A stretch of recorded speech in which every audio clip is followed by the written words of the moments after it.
C'est mardi, c'est la fin de l'émission. Je n'ai que 2 mots à dire. Sophie Mongeon, bonjour. Bonjour. T'étais pas prête à ça, hein? Ah non. Comment ça va, Sophie? Ça va très, très bien, très, très bien. Écoute, j'aime ça, moi. Tu viens toujours me parler de décisions, des vraies situations, des affaires qui se passent dans le monde réel. T'es avocate, puis comme ça, on comprend mieux la société. On parle d'une décision de la Cour supérieure qui a été rendue en octobre, où il y a une personne qui a été condamnée à 5 000 pour dommages punitifs, puis elle avait utilisé l'intelligence artificielle. Oui, bien, c'est de plus en plus commun dans l'utilisation au niveau juridique. Il faut mettre une mise en garde, justement, à notre clientèle lorsqu'on utilise l'intelligence artificielle, parce qu'évidemment, on met les faits et les informations dans un logiciel qu'on ne contrôle pas vraiment. Fait qu'il faut faire attention avec tout ça, et c'est de plus en plus commun. La décision que je vais vous parler, c'est Spectre Aviation Limited contre la Prade. Vous vous rappelez, la semaine passée, je vous ai donné un petit cours comment trouver des décisions sur socige.qc.ca. Donc, vous pouvez aller regarder cette décision-là qui vient de la Cour supérieure du Québec. C'est la première décision québécoise d'un tribunal québécois qui vient, dans le fond, émettre des dommages punitifs pour avoir utilisé l'intelligence artificielle sans vérification. Je t'explique. Moi, j'ai des clients qui viennent me voir, puis un monsieur qui vient me dire, « Écoute, Sophie, j'ai donné ma démission et là, maintenant, je veux négocier un package de fin d'emploi avec mon employeur. » J'ai dit, « Pourquoi tu as donné ta démission? » Bien, ChatGPT m'a dit de donner ma démission. Bien, j'ai dit, « À partir du moment où tu as donné ta démission, tu nous as empêché de demander quoi que ce soit. Tu as abandonné volontairement ton emploi. » Puis là, je tournais alentour du pot. Je dis, « Mais qui t'a dit de donner ta démission? Qui? » Et il a fini par me dire l'intelligence artificielle. Oui. Fait qu'il faut faire attention parce que surtout au Québec, quand on rentre des informations, c'est des informations souvent en français et on va nous donner des informations de la France ou de la Belgique. Donc, ça ne s'applique pas nécessairement à nous. Peut-être en France, on peut donner notre démission et après ça, demander des fins d'emploi. Et également, j'ai un autre monsieur qui faisait une réclamation d'harcèlement psychologique et il a soumis 92 pages aux normes du travail. Puis là, j'ai dit, est-ce que vous avez compris tout ce qui est écrit là-dedans? Ben, il me dit, je dis, qui a fait tout ça? Il dit, l'intelligence artificielle. Ben, j'ai dit, ça paraît, parce qu'en partant, tu vois, c'est typiquement, hein, on voit les puces, les bullet points là, lors d'un exposé. Puis je dis, est-ce que vous comprenez tout ce qui est écrit dans ce document-là? Il me répond, non. Fait que là, moi, l'intelligence artificielle, là, je veux bien que ça soit un outil d'appoint, mais il ne faut pas mettre tous nos œufs dans le même panier. Et la décision qui a été rendue par la Cour supérieure, c'est un monsieur qui était représenté par des avocats au départ, puis en cours de route, je pense qu'il a manqué de sous, etc. Il s'est représenté seul et il a produit un plaidoyer écrit. Dans le plaidoyer écrit, tu vas parler des faits, puis tu vas parler d'autorité, de jurisprudence et autres. Et dans cette décision-là, il avait utilisé à 8 occurrences des autorités qui n'existaient pas. Ben oui, l'intelligence artificielle s'est trompée. Ben, elle a inventé de la fabulation, elle a frimé des affaires. Donc, le juge, très frustré, vient dire, non seulement tu as mis en péril l'intégrité de notre système judiciaire, tu as fait un abus de procédure et tu as fait perdre le temps aux demandeurs et au tribunal. Parce que nous, on fait confiance lorsqu'on cite des sources de jurisprudence. Donc, le juge l'a réprimandé. Il a dit quand même que le monsieur était de bonne foi et il a condamné des dommages punitifs de 5 000 $. Parce que les dommages punitifs, c'est le fait qu'on ait perdu du temps là, dans les procédures, j'imagine. Bien, un dommage moral, c'est pour payer ton atteinte, ta souffrance, ton stress. Les dommages punitifs, là, c'est vraiment fait pour dissuader ce type de comportement-là, pour que d'autres personnes ne le fassent pas. Donc, si effectivement tu utilises l'intelligence artificielle et puis à ce moment-là, tu emmènes le tribunal sur une chasse aux sorcières, bien, tu pourrais être condamné à des dommages punitifs. Toi, as-tu peur de te faire remplacer par un robot? Ben, je suis irremplaçable. Oh! Quelle réplique!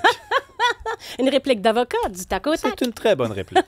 Mais je serais plus inquiète si j'étais notaire. Parce que notaire, c'est des documents qui sont un peu du texte, du copier-coller. On va se dire les vraies affaires. Là. Oui. J'espère que la Chambre des notaires ne m'appellera pas. Là. Mais je serais un petit peu plus inquiète là, si je faisais des procédures qui sont beaucoup plus écrites. Chez nous, en droit administratif, c'est beaucoup plus de la plaidoirie devant la Cour. Hey, un autre sujet, tu veux nous parler de partage de photos intimes parce qu'il y a une nouvelle procédure pour faire enlever les photos rapidement. C'est au Québec. Oui, ça date depuis décembre 2024, mais on n'en parle pas suffisamment. Bon, effectivement, l'intelligence artificielle peut hyper truquer nos photos. On peut se retrouver avec des photos sur le web.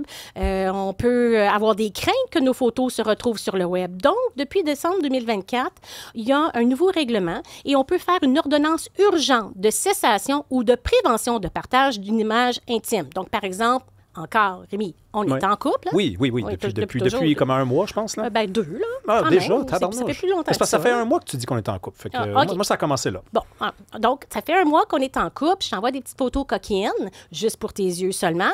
Et là, tu me Promis. dis, ben Sophie, finalement, en texto, un soir, tu dis, mais moi, je vais les partager sur le web. Rapidement, je peux remplir le formulaire dont je t'ai donné une copie, qui est assez simple, où écoute, tu le déposes sur le greffe numérique ou tu l'envoies rapidement dans un palais de justice et on peut être entendu par un juge de paix magistrat ou un juge rapidement qui sont disponibles 24 heures sur 24 Ah, et ouais. 7 jours par Rapidement, semaine. là, rapidement. Rapidement, pour un frais de 201 $. Puis même si tu n'as pas l'argent pour le payer, tu peux remplir ton formulaire avec une entente que je vais le payer un petit peu plus tard.